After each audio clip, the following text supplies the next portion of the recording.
वर्षों बाद तेजस्वी यादव ने जीत का चेहरा देखा है। भोजपुर बक्सर विधान परिषद उपचुनाव में आरजेडी की जीत हुई है। आरजेडी उम्मीदवार सोनू यादव ने जेडीयू के उम्मीदवार और राधाचरण सेठ के बेटे कन्हैया प्रसाद को 359 वोटों से हरा दिया है। अब खूब कहानियां बन रही है, खूब बातें सामने आ रही है कि जो राधाचरण सेठ ये कहते थे कि कोई माई का लाल पैदा नहीं हुआ जो हमें चुनाव हरा दे, जो खुद किसी के देन से चुनाव जीते, जो चुनाव हार रहे थे विधानसभा का, वो किसी के आशीर्वाद से चुनाव जीत गए। वो विधान परिषद के उपचुनाव में कह रहे थे कि ताल ठोक के कहता हूं ये सीट हमारी थी, हमारी ही रहेगी, क्योंकि जो सीट पर उपचुनाव हो रहा था उस पर राधाचरण सेठ एमएलसी थे, उनको विधान सभा का टिकट दिया गया तो वो सीट खाली हो गई और राधाचरण सेठ ने अपने बेटे को चुनावी मैदान में उतारा। जबकि वहां से जो कैंडिडेट था उसका नाम था मनोज उपाध्याय। वो मजबूत कैंडिडेट था जिसको जेडीयू अगर टिकट देती तो आसानी से वो चुनाव जीत सकते थे। लेकिन राधाचरण सेठ का मानना था कि इस क्षेत्र में दबदबा अपना होना चाहिए। बस यही कारण है कि राधाचरण सेठ चुनाव हार गए। अब पूरी कहानी को आप समझिए कि राधाचरण सेठ ने एरी चोटी का जोड़ लगाकर विधानसभा का टिकट लिया और उसके बाद वो चुनाव लड़े।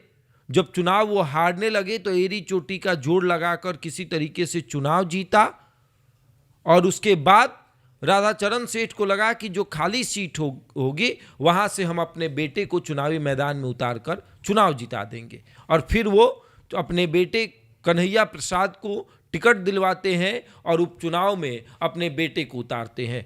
और फिर उन्हें लगता है कि जिस तरीके से लोकसभा चुनाव में मैंने सुदामा प्रसाद को मदद किया था, वामदल के सांसद को, उसी तरीके से सुदामा प्रसाद भी मेरी मदद करेंगे, एनडीए का वोट भी मेरे पास आएगा और वो क्षेत्र जो है वो वामदल का गढ़ माना जाता है। तो उन्हें लगा कि वामदल अगर हमें समर्थन दे देगा तो हम चुनाव जीत जाएंगे और सुदामा प्रसाद का समर्थन इनको मिल जाएगा। सुदामा प्रसाद पर यह आरोप भी लग रहा था कि वो एनडीए के पक्ष में वोट मांग रहे हैं, वो एनडीए के पक्षधर हो गए हैं। तो सुदामा प्रसाद ने सोचा कि ना इधर का ना उधर का, सीधा अच्छा है कि कहीं अस्पताल में भर्ती हो जाए। तो वो व्हील चेयर पे नजर आने लगे थे उस टाइम, चुनाव के टाइम में।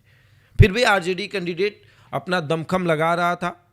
सोनू राय की जीत के लिए तेजस्वी यादव भी लगे हुए थे और साथ ही साथ एनडीए के भी कुछ अंदरूनी लोग लगे हुए थे। वो चाहते थे कि सोनू राय जीत जाए ताकि राधाचरण सेठ का जो ये दबदबा वाला अहंकार है वो खत्म हो जाए। क्योंकि अगर राधाचरण सेठ का बेटा जीत गया और राधाचरण सेठ विधायक रहे या बेटा एमएलसी रहा तो उस क्षेत्र में इनका ही दबदबा देखने को मिलेगा।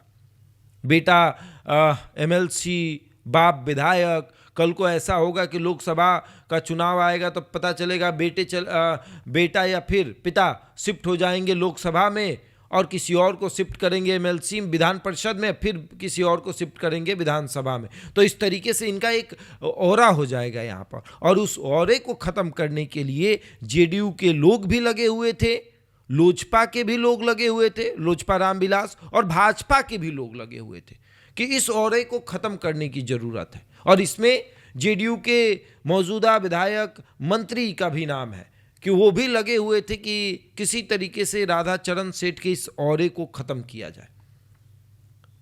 क्योंकि पूरी एनडीए लगी हुई थी कि राधाचरण सेठ के बेटे को टिकट ना दिया जाए।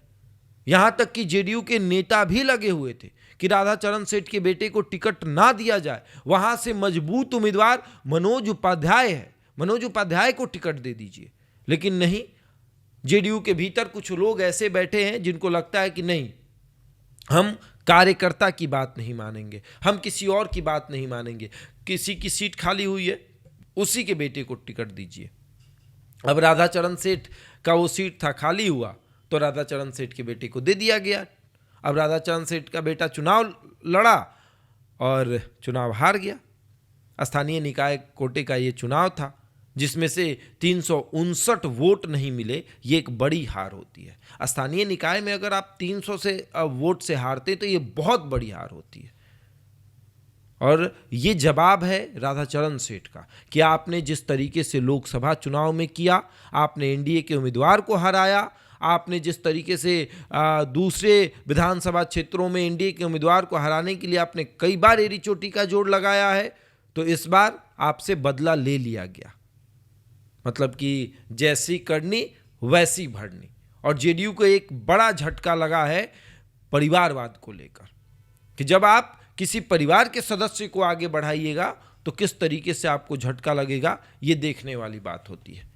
जेडीयू के कई ऐसे विधायक हैं, वर्तमान में एक विधायक जी मंत्री हैं, उन्होंने भी प्रयास किया कि राधाचरण सेठ का बेटा हार जाए और वो प्रयास सफल हुआ। सोनू राय जो कि आरजेडी के उम्मीदवार हैं, उनकी जीत हुई है, भूमिहार समाज से आते हैं। और सबसे बड़ी बात यह है कि सोनू राय को लेकर यह बात कहा जा रहा था कि कुछ भी हो जाए, सोनू राय को मुश्किल से वोट आएगा तो 200-400 वोट आ जाए वही बहुत है।